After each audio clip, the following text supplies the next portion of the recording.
a esta charla, que abordará los avances del certificado de discapacidad y su norma oficial mexicana, en el marco del Día Internacional de Discapacidad. Presento a ustedes a las autoridades que participan.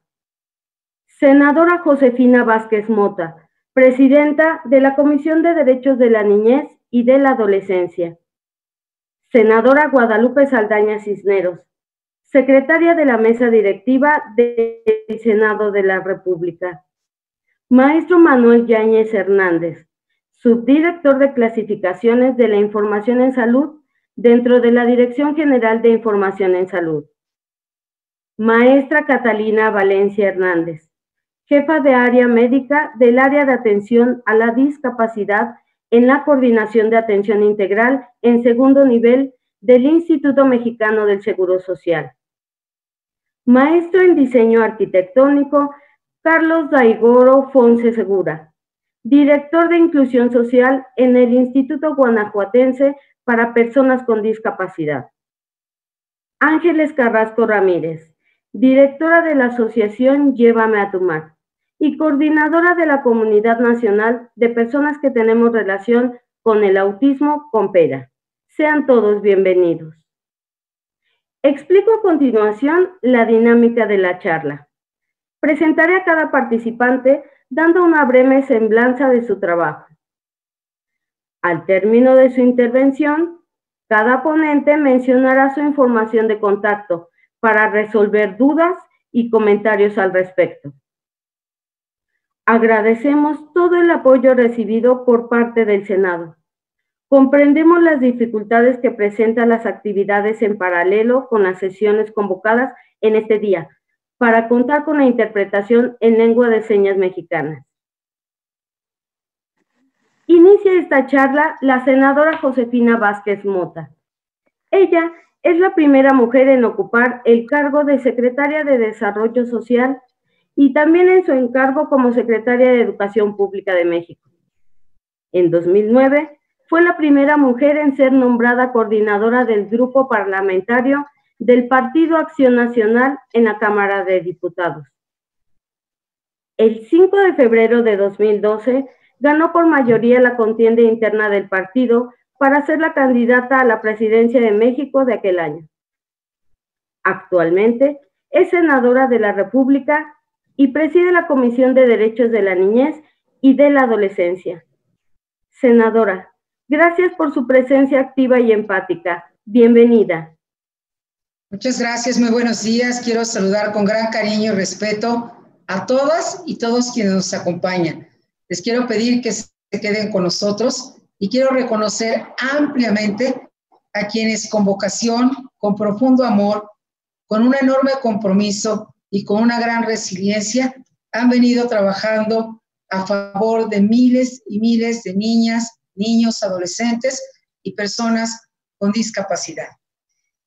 Quiero compartir con ustedes que en el año 2016, el Consejo Nacional para el Desarrollo y la Inclusión de las Personas con Discapacidad, CONADIS, junto con el INEGI, a quien quiero reconocer un compromiso y una tarea muy favorable para lograr el propósito que hoy nos convoca, publicaron un documento, La Discapacidad en México, Datos 2014.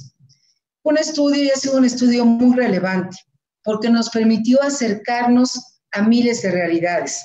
La prevalencia de la discapacidad para el año 2014 era ya de alrededor del 6% del total de la población. Esto significa que alrededor de 7 millones de mexicanas y mexicanos no pueden o tienen una gran dificultad para hacer alguna de estas 8 actividades que fueron evaluadas. Caminar, subir o bajar usando sus piernas. En segundo lugar, mover o usar sus brazos o sus manos. Tercero, bañarse, vestirse o comer. La cuarta actividad, la imposibilidad o dificultad para ver. La quinta, para escuchar. La sexta, para aprender, recordar o concentrarse. La séptima, hablar o comunicarse. Y la octava, problemas emocionales o de carácter mental. Dicho conteo se realizó por limitación física o impedimento motor, mas no por tipo de discapacidad. Es decir, a la fecha, al día de hoy, no hay un registro que pueda especificar, por ejemplo, cuántas personas viven con la condición de síndrome de Down o el trastorno del espectro autista o de discapacidad intelectual en nuestro país. A diferencia de muchísimos países, en México aún no contamos con esta posibilidad y esta herramienta que es sin duda indispensable. Por esta razón, la puesta en marcha justamente del certificado de discapacidad para tener un conteo real de las personas que viven con alguna de ellas en nuestro país, gracias a la sinergia entre el sector salud, la CONADIS y el INEGI, será finalmente posible. Y esta mañana podemos de verdad congratularnos de que estamos en la antesala, por vez primera a lo largo de toda nuestra historia, de que será posible este registro. Quiero compartirles el caso de Brenda, porque es el caso de miles y miles de niñas y niños. Brenda vive en la alcaldía Cuauhtémoc de nuestra Ciudad de México y tiene síndrome de Down. A sus 17 años, ninguna institución tiene registro de su condición genética y nunca ha recibido ayuda a través de programas sociales o de salud, lo que sin duda reduce enormemente todas sus oportunidades de desarrollo y desconoce totalmente sus derechos. Su mamá, Paola, considera que la falta de cifras oficiales impacta de manera directa en la vida de las personas que, como Brenda, enfrentan esta discapacidad. Y señala lo siguiente: tanto para la sociedad como para las autoridades, ellas y ellos son invisibles o minimizan la segregación que sufren madres, padres, hijas e hijos. La única ocasión en que Brenda fue atendida por una institución pública fue al momento de nacer, cuando médicos del Instituto Nacional de Pediatría confirmaron su condición genética. Muy buenos días tengan todos ustedes, y gracias al canal del Congreso por apoyar esta tan importante transmisión. Quisiera agradecer de manera muy especial a mi querida amiga, la senadora Guadalupe Saldaña, y reconocer en Lupita Saldaña un compromiso permanente, constante, cotidiano, con toda la niñez y adolescencia de nuestro país. Al maestro Manuel Yáñez Hernández, subdirector de clasificaciones de la información de salud dentro de la Secretaría de Salud, pedirle que por su conducto agradezca al secretario de Salud, a la maestra Catalina Valencia Hernández, jefa del área de atención a la discapacidad en la Coordinación de Atención Integral en el segundo nivel del Instituto Mexicano del Seguro Social, y pedirle también que si es tan amable de dar nuestro más cariñoso saludo al director del instituto y gratitud.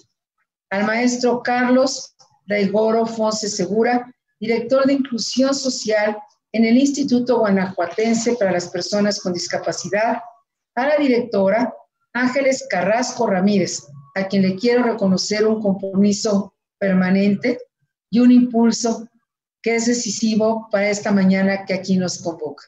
Querida Ángeles, fundadora de la organización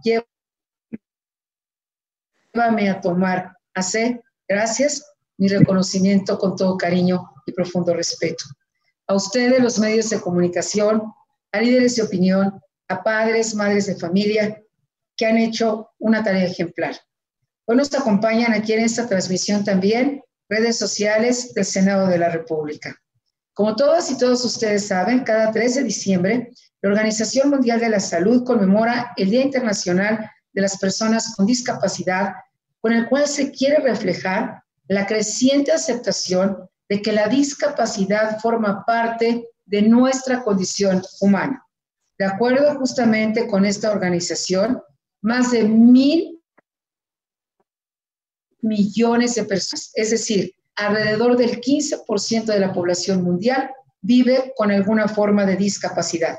El día de hoy, justamente en el marco del Día Internacional de las Personas con Discapacidad, nos convoca la plática digital Avances del Certificado de Discapacidad y su norma oficial mexicana. Esto ha sido posible gracias al apoyo de la senadora Lupita Saldaña, la asociación Llévame a tu Mar y la Dirección de Información de la Secretaría de Salud y del Instituto Mexicano del Seguro Social. Como resultado del punto de acuerdo que presenté el 3 de octubre del año 2019, junto con la senadora Lupita Saldaña, donde exhortamos para que en el ámbito de sus atribuciones, la Secretaría de Salud elaborara el certificado de discapacidad y su norma oficial mexicana NOM. En esta plática digital vamos a compartir con todas y todos ustedes los avances que tenemos en esta materia.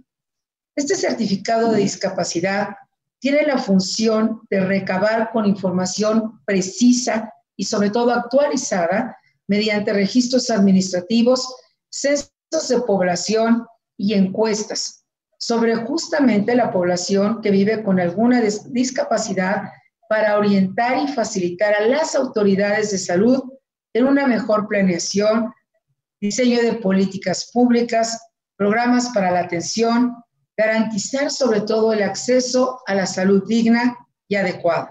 Y con ello recordemos a las niñas y niños y adolescentes como sujetos de derechos. Este certificado de discapacidad y su norma oficial mexicana debe estar sin duda alineado a la clasificación internacional de funcionamiento de la discapacidad y de la salud y también a los derechos humanos.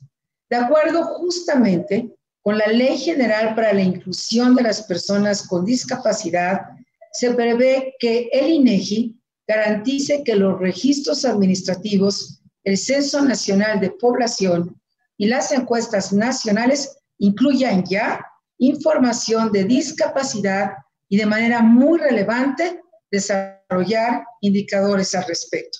Esta misma ley prevé que el Consejo Nacional para el Desarrollo y la Inclusión de las Personas con Discapacidad, CONADIS, en coordinación justamente con el INEGI, van a desarrollar por vez primera, reitero, el Sistema Nacional de Información en Discapacidad y deberán, y esto es algo muy relevante, mantenerlo actualizado. Este Sistema Nacional de Información en Discapacidad, ¿qué propósito tiene?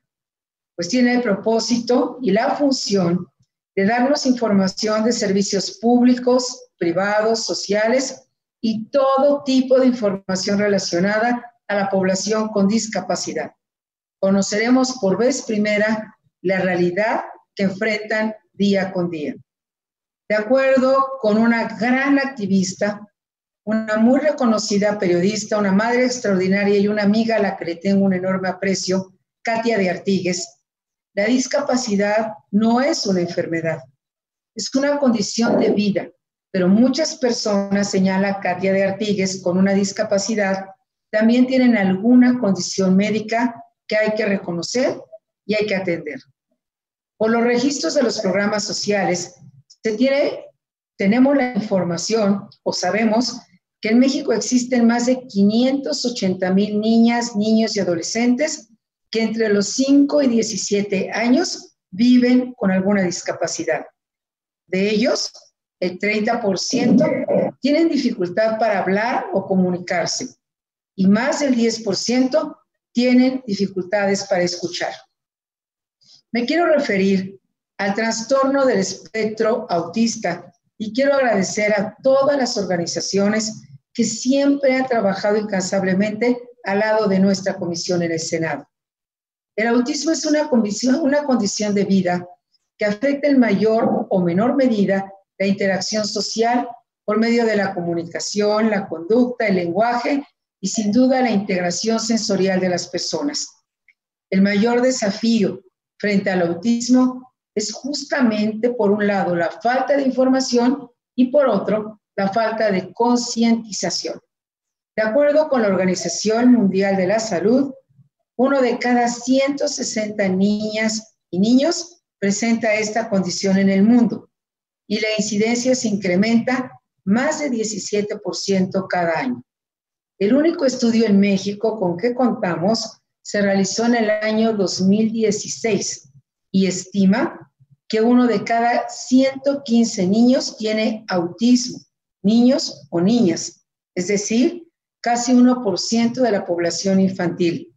Sin embargo, la incidencia en la vida adulta, así como el conocimiento de su situación en la adolescencia, prácticamente se desconoce. Tenemos un vacío total.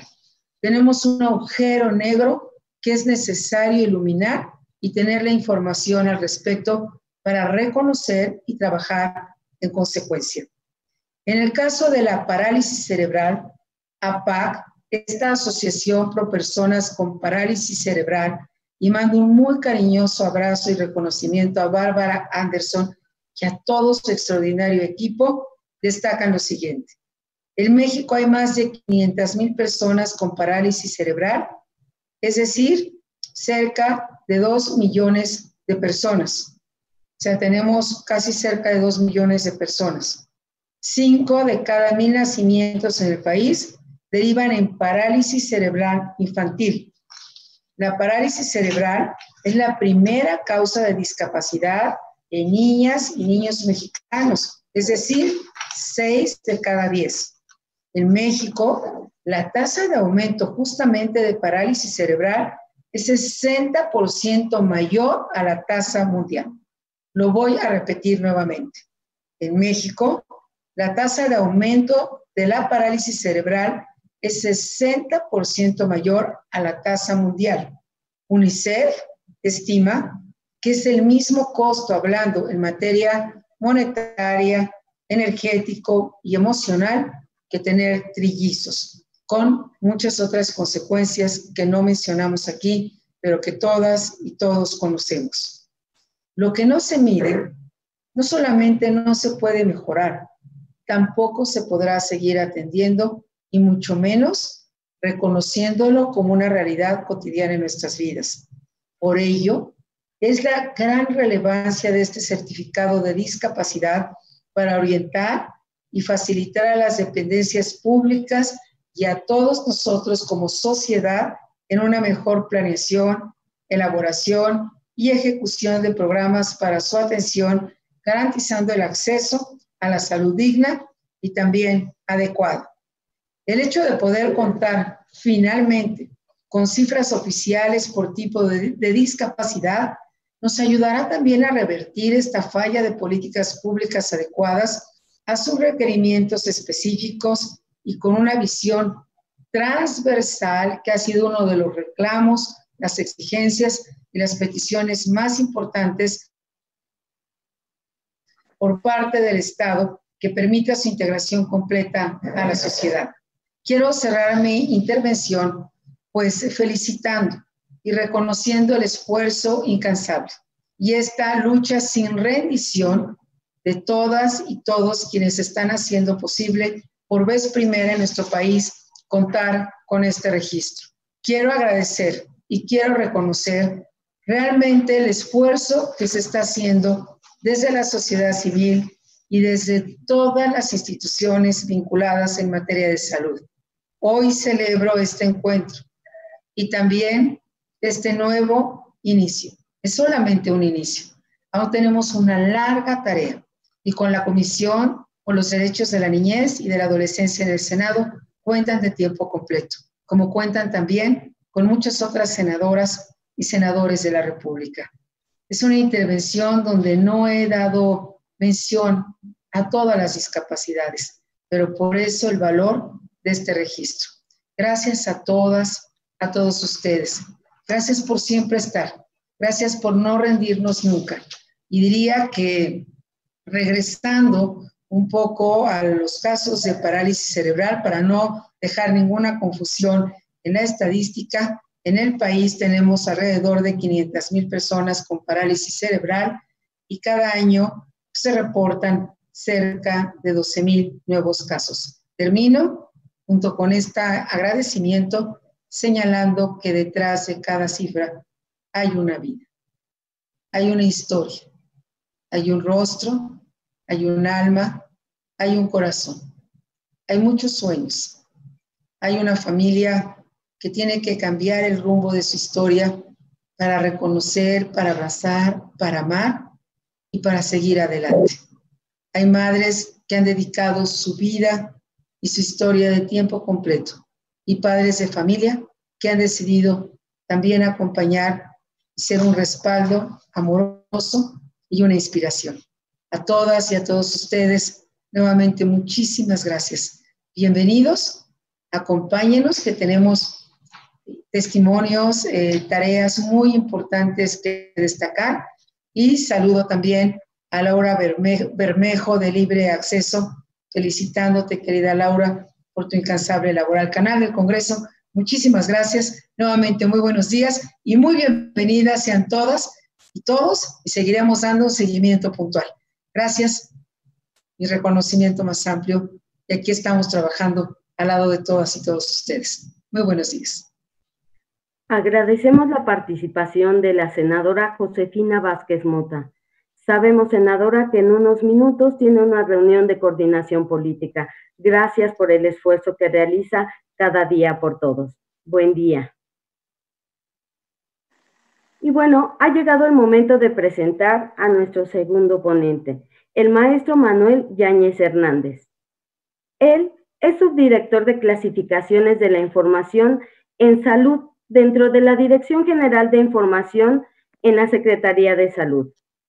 Secretario técnico del Centro Mexicano de la Organización Mundial de la Salud. Es secretario técnico del Centro Mexicano para la Clasificación de Enfermedades, centro colaborador de la Organización Mundial de la Salud en la familia de clasificaciones internacionales. Instructor en la familia de clasificaciones internacionales de la Organización Mundial de la Salud, CIP, CIE 10 y CIE 11. Tiene la maestría en Psicología Clínica y licenciado en Psicología Educativa. Bienvenido, maestro. Adelante con su participación acerca del certificado de discapacidad en México. ¿Qué tal? Buen día a todas y todos. Muchas gracias. Quisiera retomar este punto que nos compartía la senadora, y quiero reconocer a todas las instituciones públicas y privadas, organizaciones no gubernamentales, asociaciones de la sociedad civil y todas las personas que han fomentado e impulsado el reconocimiento con base en derechos humanos de las personas con discapacidad. Es un hecho que no partimos de cero. Hoy por hoy, ya lo mencionaba la senadora, hay cifras, hay datos desde diversos frentes. Y esto es importante destacarlo porque incluso gobiernos locales, estatales, municipales incluso, instituciones públicas expiden certificados, constancias, credenciales de discapacidad. Y efectivamente hay programas que se enfocan al apoyo de estas personas. Pero aquí lo que estamos buscando con esta visión y con estos trabajos es, ya lo decía la senadora, unificar esos criterios y tener más y mejor información al respecto. Entonces, por un lado, reconocer esto, y es loable la tarea que se ha hecho hasta este momento en nuestro país. Sin embargo, ya lo decía también la senadora, no ha sido suficiente porque hay brechas que cubrir aún. Entonces, este trabajo, ya lo veremos a lo largo de la presentación, tiene la finalidad de unificar esos criterios y hablar el mismo lenguaje en cuanto a discapacidad se refiere. Y cerrar filas, que todas las instituciones cerremos filas con este importante tema dentro de nuestro país y tener esta información mucho más amplia, mucho más detallada y mucho más amplia en cuanto al tema de salud se refiere, es decir, no solamente la ausencia de enfermedad, ¿cierto? Va mucho más amplio. Entonces, este es el objetivo de estos trabajos. Bueno, en sí, la presentación que les daré se enfoca puntualmente a dar a conocer el avance de estas tareas que hemos emprendido, coordinadas por la Secretaría de Salud, particularmente por la Dirección General de Información en Salud y puntualmente a través del Centro Mexicano para la Clasificación de Enfermedades, el CEMES, por el acrónimo. ¿Qué estado guardan estas tareas? Bueno, el objetivo concreto y puntual, también se mencionó con antelación, es tener un certificado de discapacidad alineado a la clasificación internacional del funcionamiento de la discapacidad y de la salud, la CIF, y la Convención sobre los Derechos de las Personas con Discapacidad.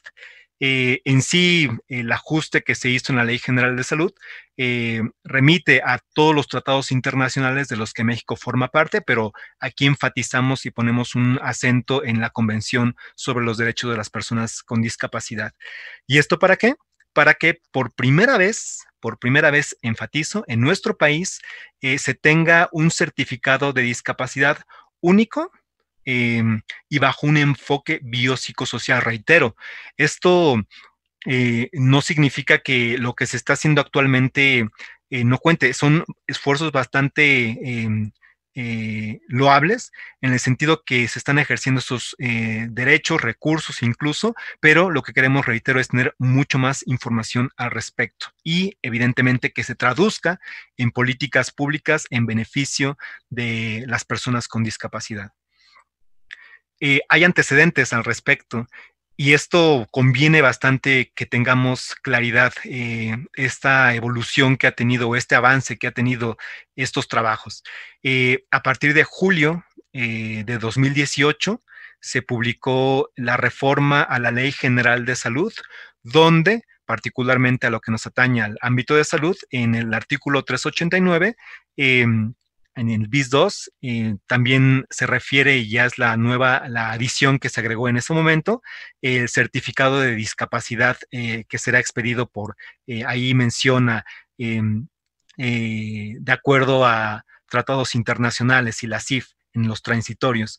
Y esto, una vez que salió publicada, y hay otras, justo esa misma fecha se ajustó, se reformó la ley para la inclusión de las personas con discapacidad y la ley general de población.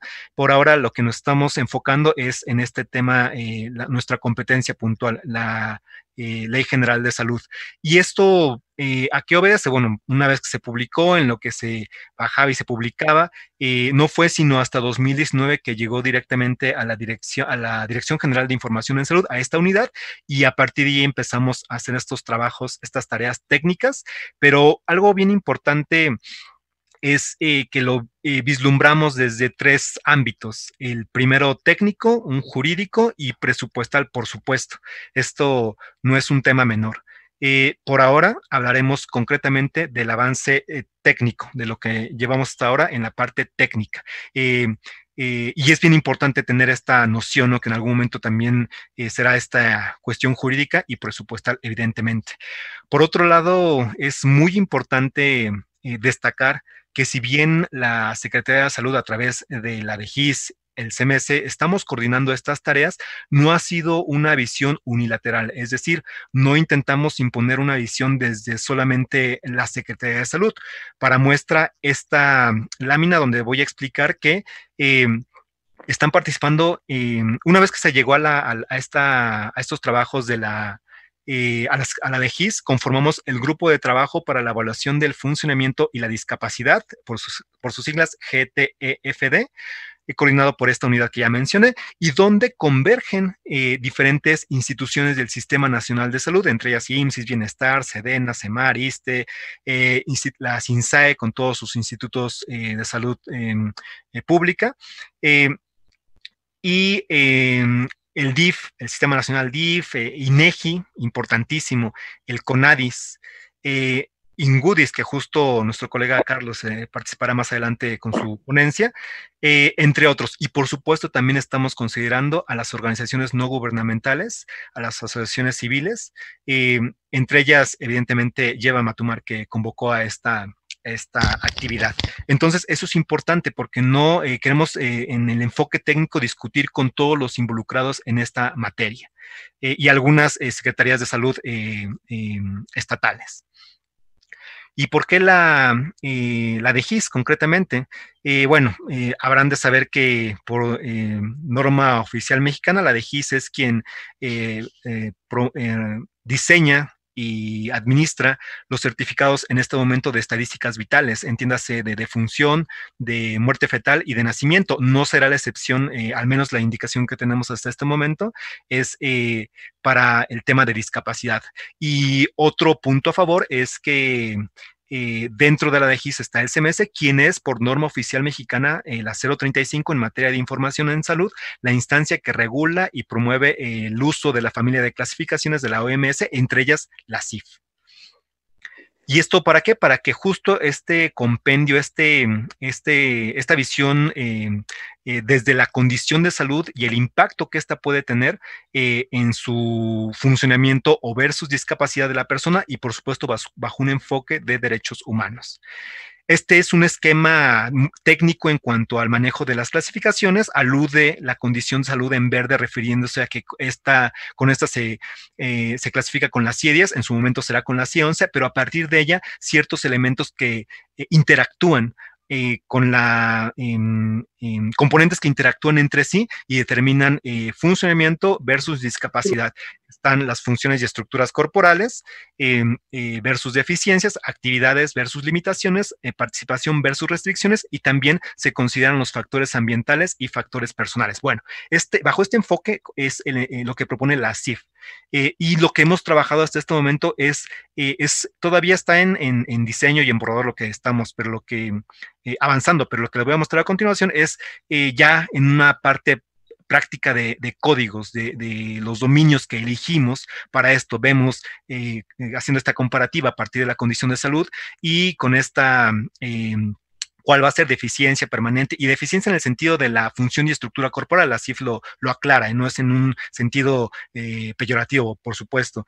Y algunos dominios ya preseleccionados, ahí ya está, o bien estamos con esta disyuntiva para hacer las pruebas piloto con un texto abierto, pero bien importante para actividad y participación, estamos considerando el instrumento HUDAS 2.0, que es de la Organización Mundial de la Salud y que nos va a arrojar un factor de discapacidad con 6 dominios: cognición, movilidad, cuidado personal, relaciones, actividad y participación. Y algunos factores ambientales que también es interesante esta inserción que estamos haciendo, ya el arquitecto Carlos les hablará de ello, y los factores personales que evidentemente los vamos a tomar de la información sociodemográfica. Y bueno, con las 6 preguntas del HUDAS, que desde nuestro punto de vista debería tener técnico y debería tener este mayor peso en cuanto a esa valoración y con el factor general de discapacidad que nos arroja. Esta es una propuesta de igual manera en cuanto a lo que estamos previendo que tenga esta ponderación. Es todavía bajo discusión, no está escrito en piedra, pero sí importante que todos los técnicos, todos los especialistas dentro de toda esta visión general propongan, se puede ir ajustando, pero bueno, es un primer acercamiento. Y por otro lado también considerar las ayudas técnicas, desde las prótesis, órtesis, sillas, auxiliares, entre otros. Y bueno, hablando de la norma, es también importante destacar que ya se inscribió en el Programa Nacional de Normalización el proyecto de norma para la certificación de la discapacidad, donde estamos trabajando con diferentes temáticas que van desde el campo de aplicación, fundamento, las definiciones, evidentemente, para detallar a partir de qué instrumentos, cuáles serían las consideraciones éticas y legales, entre otros puntos que será importante destacar. Esto, hasta este momento, mi intervención, justo apegándome al tiempo que me asignaron. Están mis datos en pantalla. Mi correo es manuel.llanes, la N en lugar de la ñ, es manuel.llanes@salud.gov.mx, en caso de que tengan algún comentario o alguna pregunta en particular. Gracias. Agradecemos la participación del maestro Manuel Yáñez Hernández. Presento a continuación a la maestra Catalina Valencia Hernández, quien abordará la CIF, funcionamiento y discapacidad desde una perspectiva biopsicosocial. La maestra Catalina es jefa del área médica del área de atención a la discapacidad de la División de Unidades de Rehabilitación en la Coordinación de Atención Integral, en el segundo nivel del Instituto Mexicano del Seguro Social. Cuenta con la especialidad en Medicina de Rehabilitación, un posgrado en Rehabilitación Pediátrica y la maestría en Administración de Hospitales y Salud Pública. Gracias por su presencia, maestra Catalina. Adelante.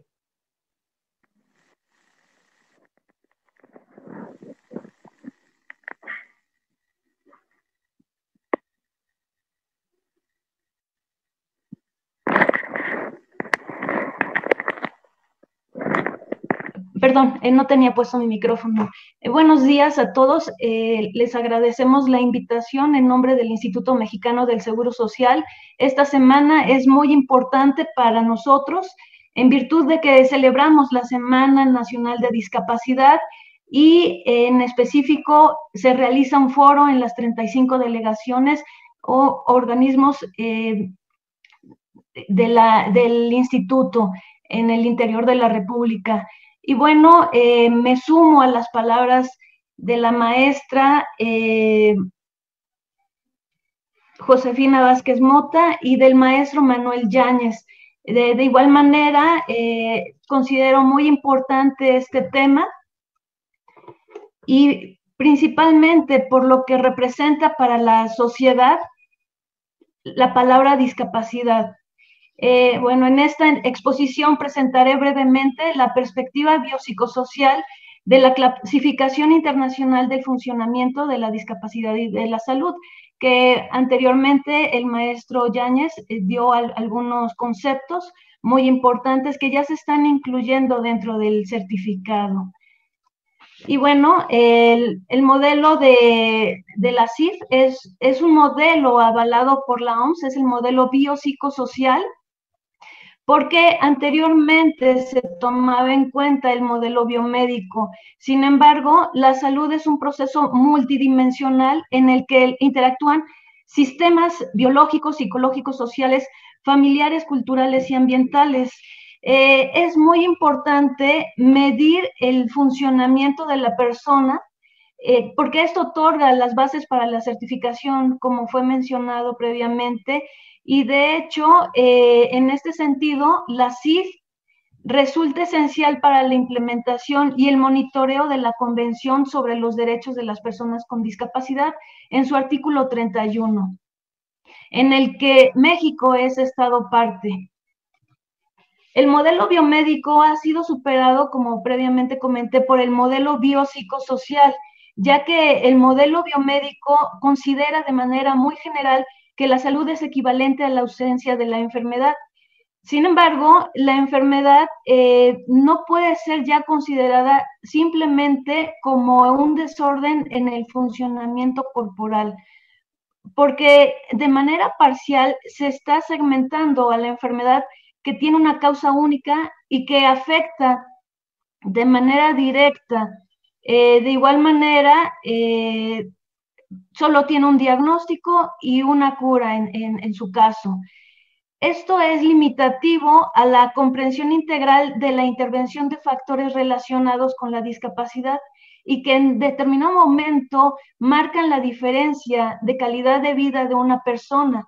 Y de igual manera, se considera desde el punto de vista biomédico solo lo cuantificable, solo lo que se puede medir, descartando de igual manera la influencia de otros factores que son de relevancia para la persona, para que esta persona tenga un cambio en su vida. Y bueno, podemos observar que el diagnóstico excluye las posibilidades sobre el funcionamiento, el bienestar y la inclusión. De igual manera, es inespecífico para determinar cuáles son las necesidades de servicios de una población. Y bueno, algo muy importante que tenemos que recalcar, que la discapacidad no es consecuencia al 100% de la enfermedad. Y podemos poner el ejemplo de que se puede estar enfermo sin estar en una situación de discapacidad, o lo contrario, se puede estar en situación de discapacidad sin estar enfermo. Esto es muy importante de retomar porque bueno, en cambio el modelo de atención biopsicosocial aborda a la persona con discapacidad de manera integral, desde el reconocimiento de los derechos humanos, considerando su autonomía, la inclusión, las capacidades y los apoyos. Y esto es lo que se está considerando ya como punto base en el certificado de discapacidad en las reuniones que tenemos con el sector salud. Y finalmente, el enfatizar en la participación de la persona con discapacidad y el ambiente donde vive es considerar las determinantes sociales que influyen y condicionan la discapacidad. Entonces, podemos observar que los procesos de atención de las personas con discapacidad requieren evitar el enfoque centrado en la enfermedad. Debemos quitarnos eso de la mente. Hay más factores que determinan que la discapacidad sea mayor o menor en su caso. Identificar el diferencial existente entre el funcionamiento y el potencial de la persona con discapacidad. Identificar los facilitadores y las barreras ambientales que deben de ser objeto de intervención por la misma sociedad, por la participación de todos. Todos estamos involucrados en este tema. Y cabe señalar que el modelo de atención biopsicosocial está en concordancia con la Convención sobre los Derechos de las Personas con Discapacidad para que puedan gozar plenamente de sus derechos y las libertades fundamentales en igualdad de condiciones. Esto fue emitido por la OMS en 2011 y la OPS. Bueno, la clasificación internacional del funcionamiento de la discapacidad y de la salud fue aprobada y reconocida por la OMS como el estándar mundial para la conceptualización de la discapacidad, con la finalidad de unificar y estandarizar el lenguaje común para la descripción de la salud y los estados relacionados de funcionamiento y discapacidad, facilitando así la comparación de datos entre profesionales de la salud, gestores y políticos a nivel internacional. Este es el impacto que tiene la CIF en el certificado de discapacidad, que nos va a facilitar la comparación de datos entre profesionales de la salud, gestores y políticos, y con la finalidad de comprender de una manera más amigable a la discapacidad y el funcionamiento, y así adoptar ajustes sociales con el modelo universal, que permitan reducir el impacto negativo al reconocer que la discapacidad es una característica inherente al ser humano y que los niveles de funcionamiento responden a diagnósticos diferentes. En cualquier momento, muchos de nosotros vamos a estar en esta condición. Y dependiendo de los pasos que demos y sigamos dando como país y por qué no decirlo, a nivel mundial, ese será nuestro futuro en calidad de vida. Y podemos ver gráficamente cómo la CIF es intrínsecamente una clasificación de aspectos relacionados con la salud. No es exclusivamente la salud, como previamente ya se comentó.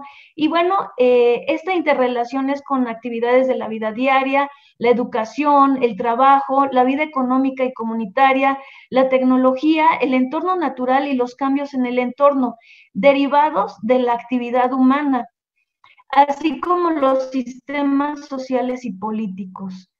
Es importante mencionar que desde el 2001 la CIF es reconocida como el estándar para conceptualizar la discapacidad y monitorear la implementación de la Convención sobre los Derechos de las Personas con Discapacidad, y fue concebida como herramienta para investigación, estadísticas, políticas sociales y educativas, y obviamente una herramienta clínica. El mayor desafío que tiene la CIF y por ende el certificado, porque va a estar basado o se está basando en la CIF y en el JUDAS, es la medición del funcionamiento y la discapacidad per se.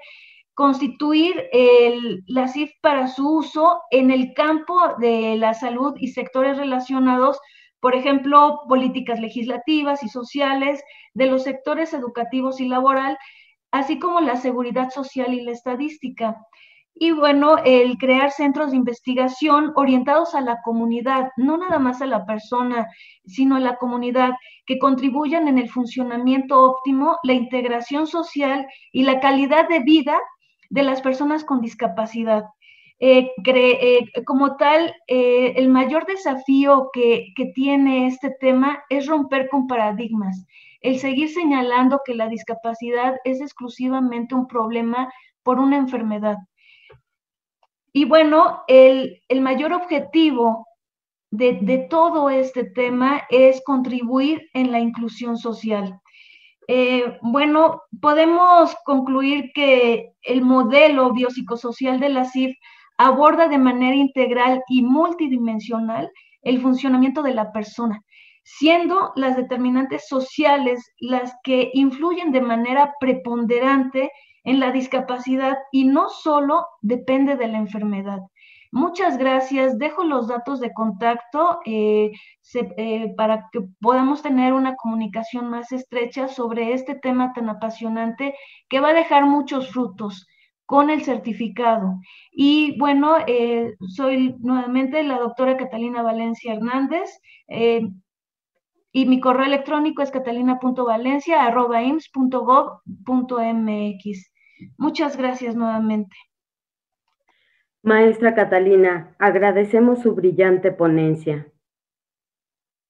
Presento a continuación al maestro en diseño arquitectónico Carlos Daigoro Fonse Segura, quien abordará la importancia de los factores ambientales dentro de la valoración del funcionamiento discapacidad. El maestro es director de la inclusión social en el Instituto Guanajuatense para las Personas con Discapacidad. Es coordinador de la Comisión sobre Accesibilidad Universal en la Federación de Colegios de Arquitectura de la República Mexicana. Cuenta con una maestría en diseño arquitectónico, un posgrado en accesibilidad y diseño para todos, y estudios de maestría en política y gestión pública. Le escuchamos, maestro. Muchísimas gracias a todos, a todas los aquí presentes. Compartirles desde Guanajuato, un estado impulsor de la política pública para quienes vivimos en condición de discapacidad y sus familias. En este 3 de diciembre, Día Internacional para conmemorar a las personas con discapacidad, nos sentimos profundamente comprometidos en este trabajo que hoy nos reúne y al cual damos seguimiento por instrucción de nuestro señor gobernador, el licenciado Diego Sinué Rodríguez Vallejo, y el director del Instituto Guanajuatense para las Personas con Discapacidad, el licenciado José Grimaldo Comenero. Me permito compartir la presentación.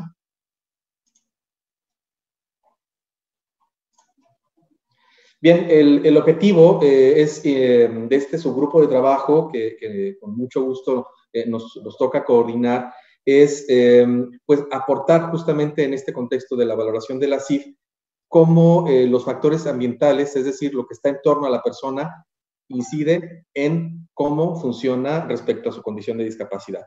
Los factores ambientales son aquellos que constituyen el ambiente físico, social, actitudinal de las personas que viven, en que las personas viven y conducen sus vidas, es decir, todo lo que está en torno a la persona. En el grupo hemos acuñado una frase que dice, todo lo que está de la piel en adelante, pues son los factores ambientales, es decir, desde lo más cercano, vamos a ver en un momento, hasta lo más cercano y concreto, hasta lo más lejano y abstracto, como pueden ser actitudes o marcos normativos que rodean a la persona y que no son necesariamente tangibles. Estos factores pueden ser una barrera o un facilitador para la participación de las personas con discapacidad. Es una parte de este esquema que ya nos compartía el doctor, el psicólogo Manuel, y vemos cómo estos forman parte de la conceptualización de la discapacidad en el marco de la CIF. ¿Cuáles son los dominios que establece la CIF para valorar los factores ambientales?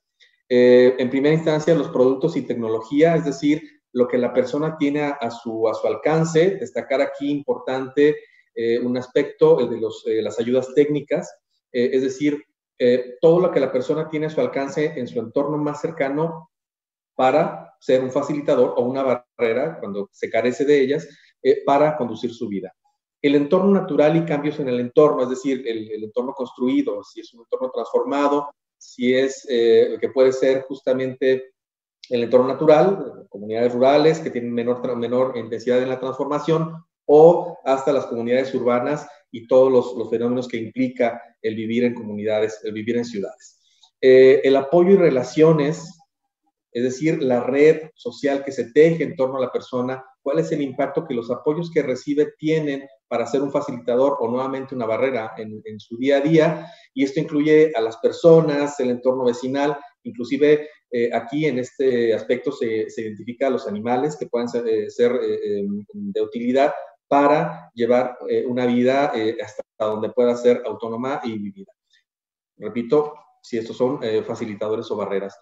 Las actitudes en el entorno social respecto a la discapacidad, y finalmente la quinta dimensión, los servicios, sistemas y políticas, es decir, aquello a lo que tiene a disposición la persona en su entorno cercano, los sistemas que articulan a estos servicios y las políticas que articulan a los sistemas y a los servicios, y en el marco de programas y leyes que finalmente permiten a la persona acceder o no acceder a los diferentes servicios y, como bien lo hemos mencionado, a los derechos que a través de estos servicios se puede acceder.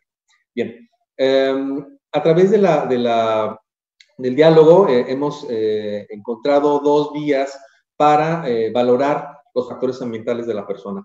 Uno, desde una consulta directa que pueda responder a esta pregunta que nos hacemos, ¿cómo valora los aspectos de salud, educación y nivel de vida respecto a su condición de discapacidad?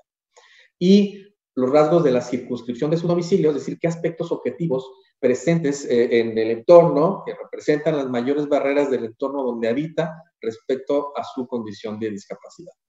Bien, en primera instancia, este grupo A, que hemos denominado inclusive dentro del propio subgrupo, agrupamos en tres grandes ámbitos en la salud, educación y nivel de vida. En primera instancia, y en esta visión también prospectiva que nos llevamos a tener, si bien la visión práctica de contar con un instrumento que nos permita valorar la condición de la persona desde la perspectiva de los factores ambientales, no perdemos de vista que la explotación de los registros administrativos de la información, como se ha comentado en anteriores puntos, en anteriores intervenciones, que esta información nos debe de ayudar a comprender mejor el fenómeno de la discapacidad. Y en este sentido, nosotros identificamos estas dimensiones como las mismas que utiliza el Índice de Desarrollo Humano del Programa de Naciones Unidas para el Desarrollo, y particularmente al sentarse dentro de una teoría política del enfoque de capacidades, que es justamente un enfoque que se conduce para entender y valorar el funcionamiento de las personas y su pleno compatibilidad con la propia CIF. Y que esta información, al estar constituida desde esa perspectiva, en un futuro permita profundizar desde dimensiones que en este momento tenemos ya identificadas, repito, a través de indicadores como el índice de desarrollo humano. Bien, dentro de la salud, mencionaba el aspecto importante de las ayudas técnicas y los servicios de rehabilitación y los impactos que la persona percibe respecto a su utilización o carencia. La educación, las barreras en el entorno físico, disposición de materiales escolares, así como la percepción del impacto futuro en la vida de la persona. Y el nivel de vida, finalmente, el ingreso, las barreras en el hogar, el trabajo, el transporte público, así como la percepción de apoyo de la comunidad y apoyo de otras personas o animales en las actividades de la vida diaria. En los rasgos de la circunscripción del domicilio, se ha construido una propuesta que actualmente integra dos indicadores. Uno que nuestros compañeros de CONAPO han titulado el indicador de calidad del entorno, y el cual integra información disponible de índices de marginación de localidad, el índice de equipamiento urbano y la clasificación de localidades por condición de ubicación geográfica. Actualmente un listado de 107.542 localidades que partiendo de la información del Censo de Población del INEGI 2010, observamos la gran oportunidad que tenemos al tener en ciernes la actualización de esta información y al contar con un indicador que nos hable de la calidad del entorno, de esas circunstancias en las que está el domicilio de la persona, con datos actualizados. y de nuestros compañeros del Senapred que nos acercan la escala de valoración municipal de exposición a declaratorios de desastre, dado que cuando estas ocurren, pues tiene un impacto profundo en la comunidad y en todos los aspectos de la vida en que se desarrollan las personas. Y en este sentido, integran información acerca de declaratorias del municipio de desastre que se tienen documentadas del año 2000 a la fecha. Bien, las oportunidades que se observan en este grupo de trabajo no escapan a los comentarios que ya nos hacía la senadora, la importancia de la interinstitucionalidad. Es decir, cuando nosotros nos planteamos valorar la discapacidad a través de la CIF, entendemos que trasciende el ámbito médico. Ya nos lo comentaban en la anterior presentación, no solamente es el aspecto clínico, sino los aspectos biopsicosociales, y entonces eso nos lleva a que la valoración de la discapacidad va necesariamente construida desde una perspectiva interinstitucional, donde la articulación resulta un aspecto clave. Y la oportunidad que representa el desarrollo del propio certificado, y en este caso de la incorporación de la valoración de los factores ambientales, para comprender mejor el peso del contexto en las personas, sus funcionamientos, y que puedan coadyuvar a determinar la ponderación por la cual se valoran las condiciones ambientales en la discapacidad. Es, digamos, no es una frase poco común entre quienes estamos en torno a la discapacidad, señalar que no es lo mismo vivir en una comunidad rural de alta marginación a estar en un centro urbano con un amplio equipamiento. Hoy lo que nos planteamos es respondernos a la pregunta, bueno, ¿y cómo eso lo valoramos? ¿Cómo eso lo colocamos en un documento? ¿Cómo eso forma parte de las valoraciones de la discapacidad? Y a través de esta información, poder orientar rumbos más precisos para la elaboración de políticas públicas en torno a la discapacidad. Han tenido participación en el grupo de trabajo personas con y sin discapacidad, instancias federales, estatales, que aquí se enlistan, compartir la totalidad de la información, reuniones de trabajo, documentos de trabajo que han sido desarrollados a lo largo de este subgrupo de trabajo que venimos trabajando durante el presente año, se encuentran disponibles en este sitio que se muestra aquí, incluida esta presentación y el texto que la sostiene. Y comentar que coordinamos con mucho gusto este equipo, su servidor, Carlos Fonse Segura, director de Inclusión Social, y la doctora Estela Velázquez Bustamante, coordinadora del Centro de Rehabilitación. Son nuestros datos de contacto. Y concluyo la presentación haciendo extensivo desde Guanajuato el saludo del gobernador licenciado Diego Sinué Rodríguez Vallejo y del titular del Instituto Guanajuatense para Personas con Discapacidad, el licenciado José Grimaldo Colmenero. Muchísimas gracias. Agradecemos la participación del maestro Carlos Fonse Segura. Para cerrar esta charla, presento a ustedes a Ángeles Carrasco Ramírez, quien abordará el tema participación ciudadana. Ella es directora y fundadora de la organización Llévame a tu mar, fundadora y coordinadora de la Comunidad Nacional de Personas que tienen relación con el autismo, COMPERA. Activista, impulsora nacional e internacional de la alfabetización, sensibilización y capacitación en autismo y respeto a la diversidad funcional. Bienvenida, Ángeles. Muchas gracias, muy buen día. Si me permiten, voy a compartir una presentación.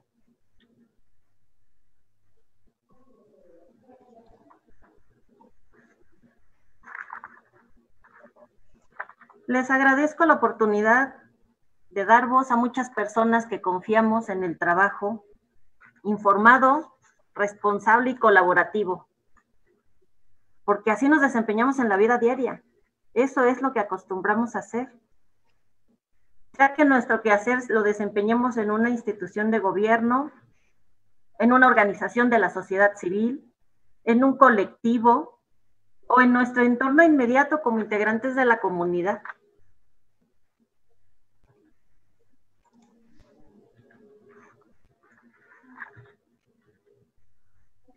Ha sido una experiencia gratificante el constatar que no se necesita la confrontación para avanzar en distintos temas o para transitar los procesos de abordaje que derivan de la participación ciudadana, como ocurrió con el acercamiento con la senadora Josefina y con la senadora Guadalupe.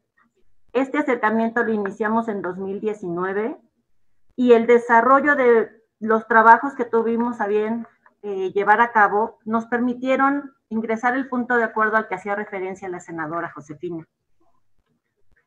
En seguimiento a él mismo es que podemos reunirnos hoy y compartir esta importantísima información a toda la población. Hoy también puedo compartirles que a través del diálogo, a pesar de diferencias que pueden llegar a surgir, estamos seguros de que podemos cumplir con nuestras obligaciones y que permanece la convicción y el apremio a concluirlas de manera eficiente, responsable, informada, y lo subrayo, informada y pronta. Todas las personas que estamos en colaboración en los grupos de trabajo tenemos el total compromiso de realizarlos de la mejor manera y la manera más completa. Consideramos importante recordarles que estamos en comunicación con el Senado de manera permanente. Ellos, a través de la senadora Josefina Vázquez Mota, han estado al pendiente de todos los procesos y adecuaciones que hemos realizado al interior de los grupos y modificaciones que nos vimos orillados a realizar, principalmente por la contingencia. Ha sido un año muy complejo, un año con muchísimos retos en todas las áreas, en todos los ámbitos, y aquí seguimos, encontrando formas y maneras de continuar, trabajando entre instituciones, con organizaciones, desde la sociedad civil, y continuamos en ello. Sabemos que existe variedad de mecanismos de participación a través de los cuales el gobierno y la sociedad nos relacionamos e interactuamos y articulamos para fortalecer la planeación, la ejecución, el seguimiento y, por supuesto, la evaluación en las políticas públicas. Desde Llévame a tu Mar y La Compera, les invitamos a sumar esfuerzos para seguir colaborando en los trabajos que competen para que en México podamos contar con el certificado de discapacidad único y el marco normativo correspondiente. Para ello, les invitamos a que ingresen en nuestras redes sociales y contesten lo correspondiente en las publicaciones de invitación para unirse a estos colectivos que tenemos la base de pensamiento y de colaboración. Estamos siempre presentes con la intención de compartir no solo nuestros saberes, nuestro tiempo, y no solo desde un lugar técnico, sino que todos los conocimientos que tenemos como sociedad y como profesionales lo podemos sumar. Eso nos ha permitido llegar y participar en las colaboraciones que ahora estamos compartiendo. Les invitamos a sumarse para continuar nosotros participando en lo que corresponde en futuros trabajos. Les agradezco por su atención y su tiempo. Sigamos levantando la mano para decir, esta pieza la pongo yo. Gracias. Excelente reflexión, Ángeles. Muchas gracias. Mirarte y sentirme tan pequeña e impotente era una misma cosa. Muchas veces caminé en dirección a tus aguas, pensando ingenuamente que podría acompañarte y navegar contigo, con el sencillo pero decidido intento de acercarme a ti, si tú no podías acercarte a mí. ¡Ah, qué revolcadas me pegaste! Apenas tocaba las aguas y me permitía imaginarme sin miedo y consiguiendo logros cuando ya andaba dando tumbos. Yo queriendo sacar aire de donde no había, y tú siendo solo eso, tú. Hasta que nos fuimos conociendo, calmaste tus embestidas. Las olas se suavizaron y me dieron paso poco a poco. También aprendí a observarte, a conocerte, respetarte, dejándote hacer lo mismo conmigo. Entonces, y solo a partir de entonces, me has permitido navegar contigo y sentirme sumergida en la esperanza y certeza de lo que vendrá. Son fragmentos del poema de una madre decidida a caminar con su hijo, conociendo su discapacidad, apoyándolo hasta el final. Es así como concluimos esta charla que sin duda será el inicio de varias, en donde daremos cuenta de los avances logrados en beneficio de un sector de la sociedad que merece ser vista. Gracias por su asistencia y participación. Excelente día.